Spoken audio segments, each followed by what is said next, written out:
Hello everyone, আজকে দেখাবো এই ড্রেসটা পুরো কাটিং করে আর পুরো সেলাই করেছি। দেখুন কত সুন্দর একটা ড্রেস। এই ড্রেসটা সম্পূর্ণ দেখাবো, তো স্কিপ না করে সম্পূর্ণ ভিডিও দেখুন একদম শেষ পর্যন্ত। তো দেখুন এখানে হচ্ছে মিটার দরে আমি কাপড় নিয়েছিলাম, সেটা নিয়েছিলাম 5 মিটার।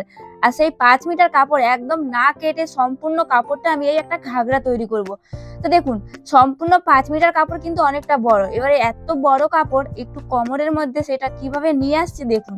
মানে সম্পূর্ণ কুচি করে করে আমি এই ঘাগরাটা তৈরি করব। এই কুচিগুলো দিচ্ছি একদম বড় বড় করে। আর এই ড্রেসটা তৈরি করেছিলাম একদম স্পেশাল একটা দিনের জন্য। তো সেই দিনটা কি ছিল সেটা আমি ভিডিও শেষে বলবো। তো দেখুন এক এক করে আমি কুচিগুলো দিয়ে নিচ্ছি। আর হ্যাঁ, এই কাপড়টা নিয়েছি আমি মিশো থেকে, মানে একদম মিশো থেকে নিয়েছি। আর 300 টাকারও কম দাম, মানে পুরো 5 মিটার কাপড় 300 টাকারও কম দাম। আর উপরের সেই ব্লাউজটা কি করে তৈরি করেছি, সেই ব্লাউজটা তৈরি করেছি আমি দুটো কুর্তি থেকে। মানে দুটো কুর্তি তৈরি করেছিলাম, সেই কুর্তি থেকে একটু করে কাপড় বেঁচে গেছিল। তো সেই বেঁচে যাওয়া কাপড় থেকে একটা একটার কাপড় আমি হাতে লাগিয়েছি দেখুন হাতায়, আর একটা করেছি সম্পূর্ণ এই ব্লাউজটাই। তো ওই দুটো কুর্তি থেকে একটা ব্লাউজ তৈরি করে নিয়েছি। আর যে ওড়নাটা দেখতে পাচ্ছেন সেই ওড়নাটা নিয়েছিলাম প্রায় 4-5 বছর আগে। সেটাও নিয়েছিলাম অনলাইন থেকে খুব কম টাকার মধ্যে, মানে 200 টাকার মধ্যে। তো এই ছিল ব্লাউজ আর হচ্ছে ওড়না। আর এই যে এটা তৈরি করছি এটা হলো পুরো ঘাগরাটা, মানে নিচের দিকে। এটা জানি না, এটা হয়তো গোপী ড্রেস। আচ্ছা, এই ড্রেসটা দেখে বলুন তো এটা কি গোপী ড্রেস, একটু কমেন্ট করে জানান। হ্যাঁ দেখুন এখানে কিন্তু অনেক বড় কাপড়, 5 মিটার কাপড়, প্রায় একটা শাড়ির মতো, ঠিক আছে, মানে একটা শাড়ি হয় 5 মিটার কাপড়ে। এবারে এখানে যতটা আমার কোমর আছে ঠিক ততটাতে নিয়ে আসতে হবে। তো এখানে কিন্তু একদম ছোট ছোট কুচি দিলে হবে না। আমি দেখুন পর পর একদম কুচিগুলো দিচ্ছি, তারপর সেলাই করছি। মানে আগে 2-3টা করে কুচি দিয়ে দিচ্ছি, তারপরে সেলাইটা করছি। আর কুচিগুলো কতটা, প্রায় 2 ইঞ্চি মতো করে চওড়া নিয়েছি। এরকম ভাবে সম্পূর্ণ এই যে ঘাগরাটা দেখতে পাচ্ছেন, ঘাগরাটা এরকম ভাবে তৈরি করতে হবে, মানে সম্পূর্ণ কুচি দিয়ে, আর কোনো কিছু না। তো একটু তাড়াতাড়ি করে দেখিয়ে দিচ্ছি যাতে করে ভিডিওটা খুব বড় না হয়ে যায়।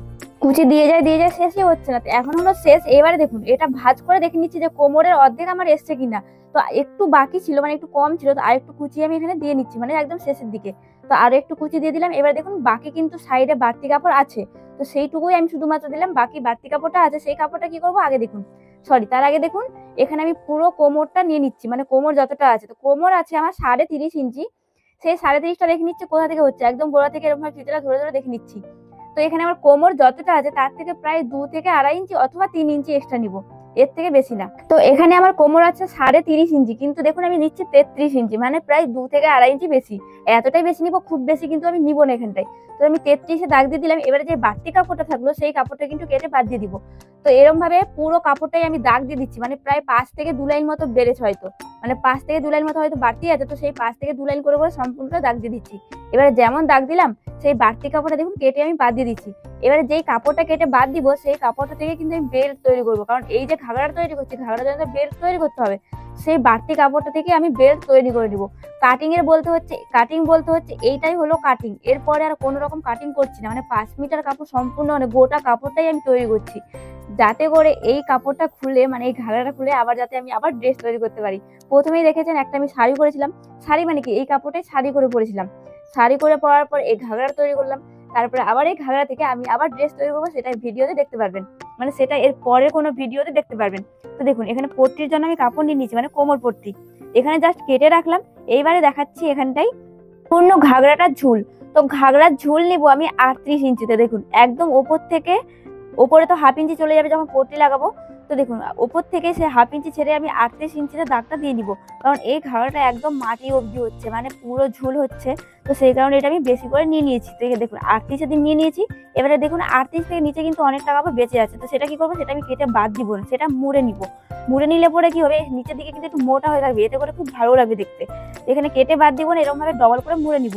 তো নিচে দেখুন কতটা করে বাঁচলো, প্রায় 5 থেকে 2 লাইন করে বেঁচে গেছে। তো সম্পূর্ণ কাপড়টাই 5 থেকে 2 লাইন, 5 থেকে 2 লাইন, মানে গ্যাপ দিয়ে দিয়ে আমি দাগগুলো দিয়ে নিব।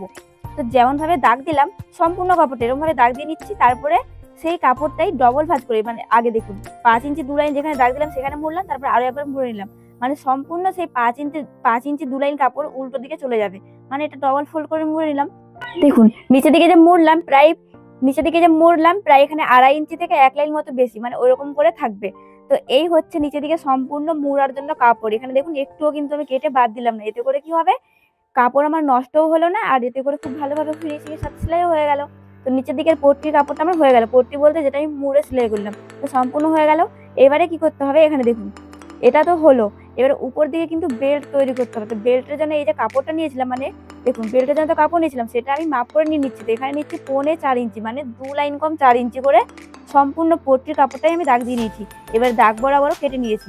এবারে যখন শুরু করব তখন দেখুন 1.25 ইঞ্চি বা 1 ইঞ্চি মতো মুড়ে, শুধুমাত্র একবার মুড়ে এখানে সেলাইটা করে নিলাম, যাতে করে সাইড থেকে সুতো না বেরোয়। তো একদিকে মুড়লাম।